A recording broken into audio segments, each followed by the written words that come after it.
Back to another video. Today we got the Nicholas Josephs back. We're going to do some measuring on this here block, this here coffee table, and find out if we can use it. So before we go and start measuring all that, I'm just going to show you what I've written in my book, because you'll need this. It'll help you out because you can't just remember every measurement on the top of your head. So in my book here, I've got my main bearings, A, B, C, D, E, F, we'll get to that soon. Got my big bearings, A, B, C, D, E, F, again we'll get to that soon. And then we've got our bore. So 1, 2, 3, 4, obviously 1, 2, 3, 4. So I'm going to need some measurements for that as well. But yeah, basically what we're going to do is Nick and I are going to go through.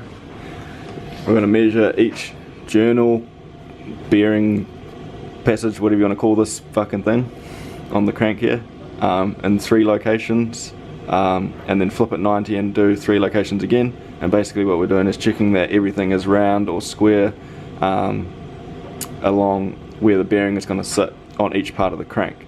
And then again with the rods, so one measurement, another measurement, another measurement, flip it 90, 1, 2, 3, write it down, go through and measure every single point on the crank here, and yeah, that'll basically tell us whether this is good to go get polished.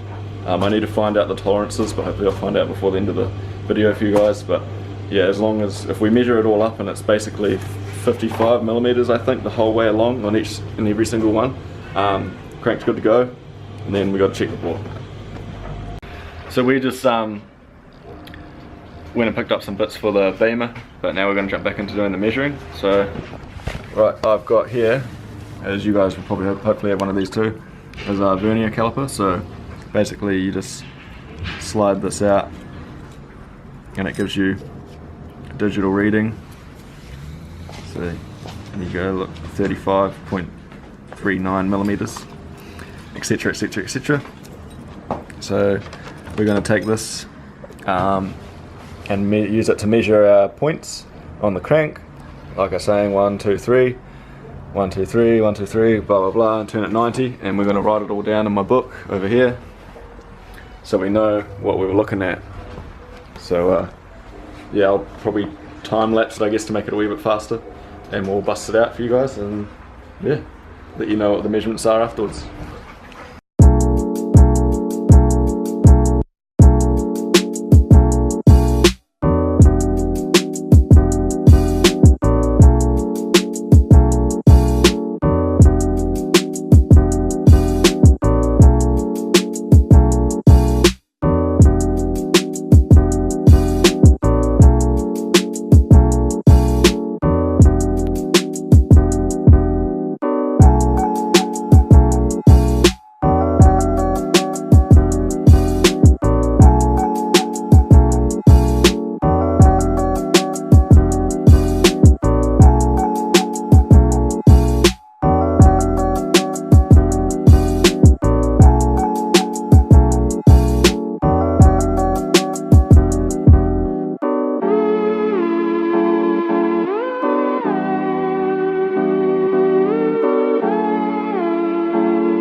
Nick and I do, well, you saw me doing the measuring, but Nick was behind the camera writing everything down. So I just went through, I'm going to time lapse that bit of a clip, and we went through and we measured every single point that I was talking about on the main bearings, so the ones that hold the crank to the block. So we were just checking our 3 points like I was saying, so we did one across here and then we flipped it 90 and did it that way. We took all the measurements of all of them and we're basically just checking that this is round. So this is what we got here, so 54.96 and then 54.97, 54.96, 54.95, 55, 54.95.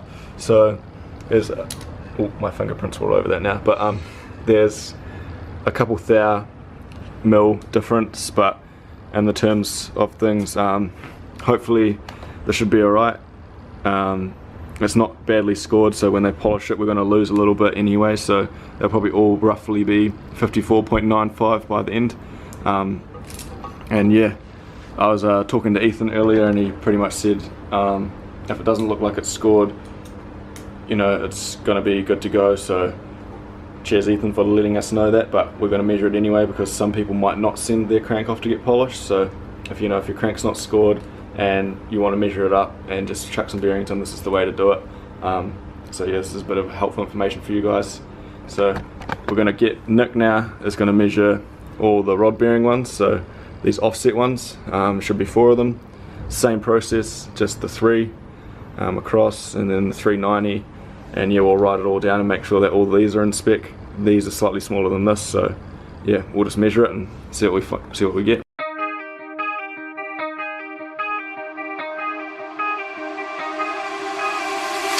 Time stops when I'm falling for you. The world stops spinning, my head is spinning too. Time stops when I'm falling for you.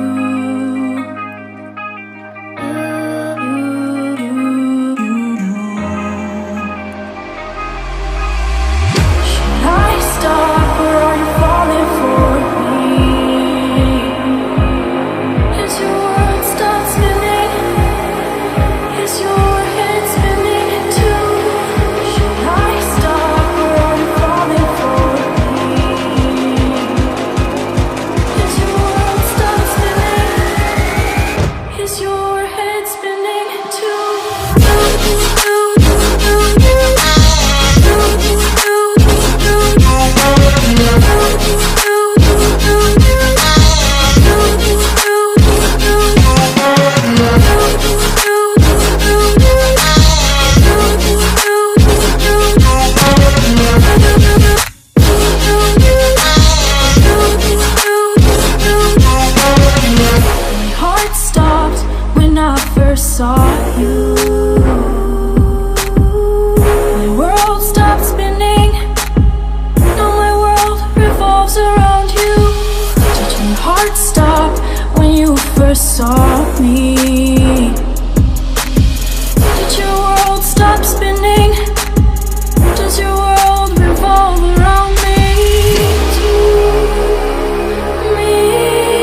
now Nick's just measured the big end bearings, so the ones that connect the rod to the crank. So we basically checked the whole crank now for make sure that these journals around. These measurements will help us when we're deciding whether our bearings, we need the standard clearance bearings, or the standard ones, or whether this needs to be polished down and ground more to get oversized bearings. Hopefully we can go standard bearings, because that makes our life a whole lot easier. So now basically what we're going to do is check our bore. So basically the same thing again. So now basically we need to check our bore, so basically the same thing again. So we get our tool that I'll explain in a second, and we put it in at the top here, 90, 90, halfway down 90, 90, and then at the bottom of the stroke 90, 90. Basically, if you guys can see it, where that dark patch is down the bottom there, that's where your stroke kind of finishes, and then obviously where the dark ring is, if this will focus, at the top you can just catch the corner of it there.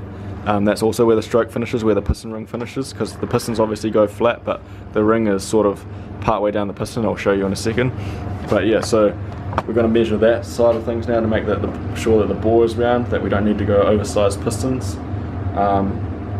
Yeah, you can get standard oversized pistons, which are 86.5 mils, I think. But anything bigger than that, it's going to have to be forged.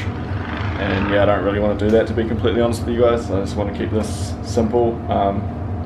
If this bottom end blows up, because it's not forged, I don't really care, because it's cheap to try again. But if I'm putting forged parts in it and I damage them, it's like $2 for rods and pistons, so I don't really want to be spending that kind of money on something that I'm trying to learn how to build myself. So we'll keep it cheap and simple for now. I'll just find a rod for you guys and a piston. Got a rod and a piston, and I'll just show you what I was talking about before with where your stroke finishes and starts. So like I was saying, at the bottom of the bore there, your piston doesn't go all the way down. There's like a dark sort of area where it stops, and then at the top as well. It's hard to get the light on it. The torch, here we go, got one.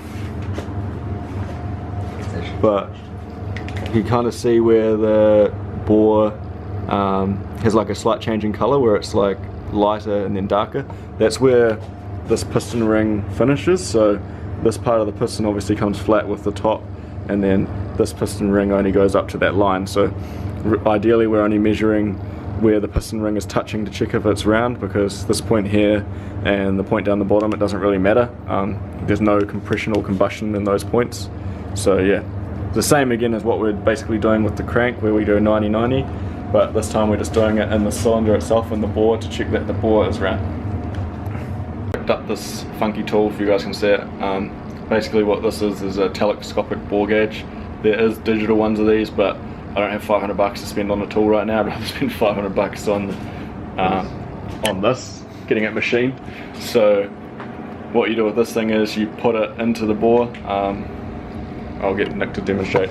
Yeah. So Nick will chuck this bad Johnny into the bore, doesn't matter anywhere, and then you loosen the top, and the sides will go like that, and then he tightens the top again. Yeah. And then he not too much. Yeah, just tightens the top. And when he pulls it out, we should be able to grab our verniers down here, turn these bad boys on, keep my toes in. Yep. Set it to 0, and then Nick should be able to measure that distance. Sorry, it's hard to do this one hand and fucking show you guys in the other. You get the deal. But you guys will get the deal. So it should be roughly 86 millimeters. This will be a little bit off. There you go. It'll be a little bit off, but this should be 86 millimeters. So if we're verniers are measuring you do around this on the bench, obviously, but yeah, do it on the bench. But obviously, if the bores are reading around 86 mil, because this isn't the most accurate way to do it. The most accurate way would be to use a micrometer.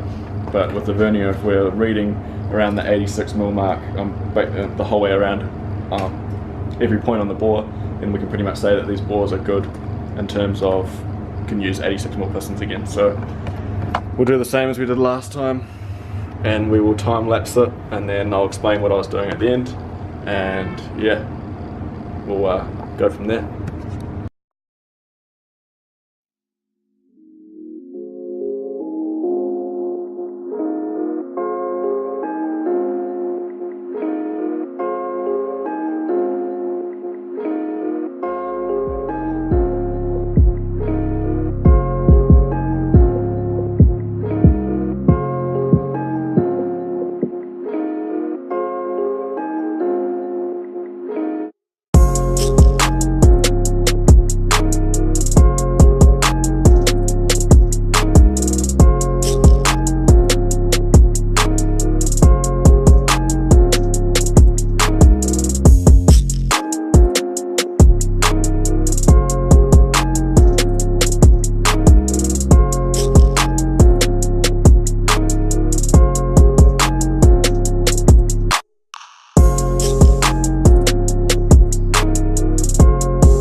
So there you have it, there's the bores done. I think the camera shut out partway through, so I don't know, but I'll just mix it all together, you know, that YouTube stuff that goes on.